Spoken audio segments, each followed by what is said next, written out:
In today's video, we are going to find the singularity of this g function. When this z is not equals to 0, function की value है e to the power -1/z², और जब इसकी value 0 के बराबर है तो function भी 0 ही वैल्यू दे रहा है। तो हमें फाइंड करना है at z is equals to 0 क्या सिंगुलैरिटी होगी इस g फंक्शन के पास। तो देखिए उसके लिए हम क्या करेंगे, मान लीजिए जब इसकी वैल्यू 0 के बराबर नहीं है तो फंक्शन की वैल्यू क्या आ रही है, e to the power -1/z²। जैसे कि मान लेते हैं कि e टू दी पावर -2 लिखा होता है या -1 लिखा होता है, तो अगर आप इसको रेसिप्रोकल करके लिखते हो तो पावर क्या हो जाती है, पॉजिटिव हो जाती है। सो अगर हम इसको ऐसे लिखें 1 करके लिखते हैं तो ये जो है e to the power 1/z², ये वैल्यू, ये इसका अगर हम पोल निकालें किस पॉइंट पर इसको सिंगुलैरिटी आएगी, तो हम क्या करते हैं, जो हमारा पोल निकालने का वे होता है, डिनोमिनेटर को हम इक्वेट कर देते हैं 0 से।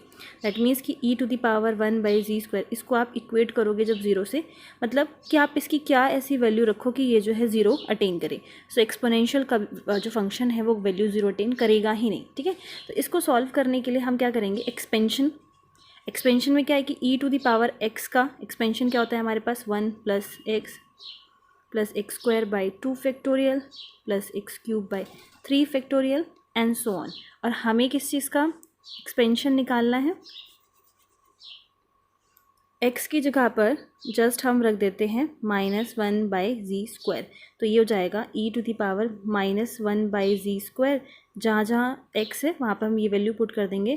दिस विल बी 1 प्लस, यहाँ पर हो जाएगा -1/z²। इसका स्क्वायर करेंगे तो ये प्लस ही रहेगा, यहाँ पर साइन चेंज नहीं होगा। 1/4 हो जाएगी पावर 2 फैक्टोरियल। जब ऑड पावर्स हैं तो यहाँ पे नेगेटिव का साइन आ जाएगा, and 3 × 2 = 6/3 factorial and so on, ठीक है। तो ये एक्सपेंशन हमने यूज़ किया है यहाँ पर। Simple expansion e to the power x का ये होता है, और हमें चाहिए था एक्सपेंशन इसका, ठीक है। तो x की जगह पर सिंपल ये वैल्यू पुट करेंगे तो ये आ जाएगा। अब हमें ये फाइंड करना है कि इसके पास सिंगुलैरिटी कौन कौन सी है। देखिए सिंगुलैरिटी फाइंड करने के लिए पहली सिंगुलैरिटी तो हमारे पास होती है रिमूवेबल, ठीक है। तो ये कैसे आप फाइंड कर सकते हो, जब कोई भी आपको नेगेटिव टर्म्स नज़र ना आए, ठीक है। नो नेगेटिव टर्म्स पे होता है रिमूवेबल। सेकंड है पोल में आपको कुछ फाइनाइट नेगेटिव टर्म्स नज़र आती हैं, फाइनाइट नेगेटिव टर्म। और लास्ट है आपका थर्ड है आपका एसेंशियल सिंगुलैरिटी। इसमें आपको इनफाइनाइट नेगेटिव टर्म्स मिलती हैं, ओके। ये तो एक तरीका है फाइंड करने का कि आप ये देख लो एक्सपेंशन पे, ये देख लो कि कितनी नेगेटिव टर्म्स हैं, ठीक है। तो उसके बेसिस पे ही फाइंड कर सकते हैं। देन हमारे पास एक और तरीका होता है फाइंड करने का, सिंपल जिस पॉइंट पर सिंगुलर आपको चेक करना है फंक्शन की सिंगुलैरिटी, वो हम ये पुट कर देते हैं। और इसमें तीन पॉसिबिलिटीज़ हैं। अगर फाइनाइट हो सकता है, आपकी जो लिमिट है वो फाइनाइट है।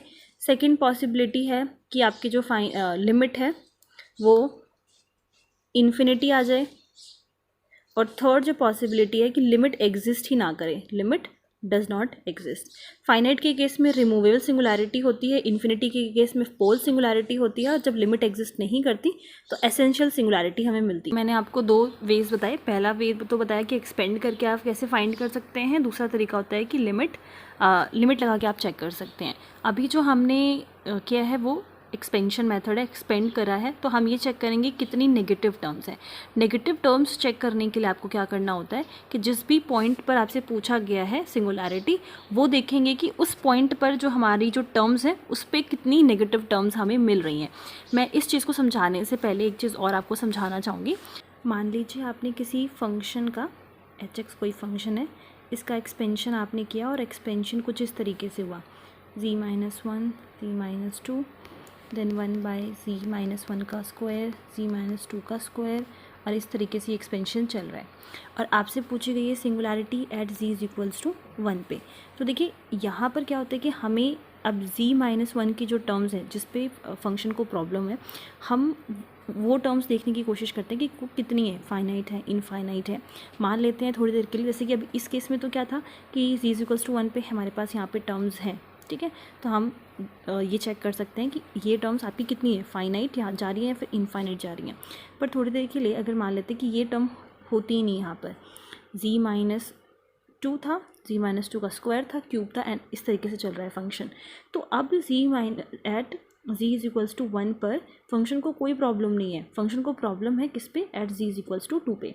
तो आप क्या देख सकते हो, आपको ये चेक करना था कि इससे रिलेटेड मतलब इसकी कितनी नेगेटिव टर्म्स हैं।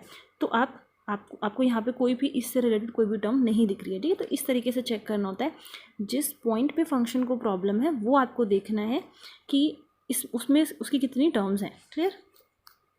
तो अभी हम एट z इक्वल्स टू 0 पे बात कर रहे थे एंड हमने एक्सपेंशन मेथड लगाया था। तो यहाँ पर देखो z स्क्वायर है, फिर टू दी पावर 4 है, फिर टू दी पावर 6 है।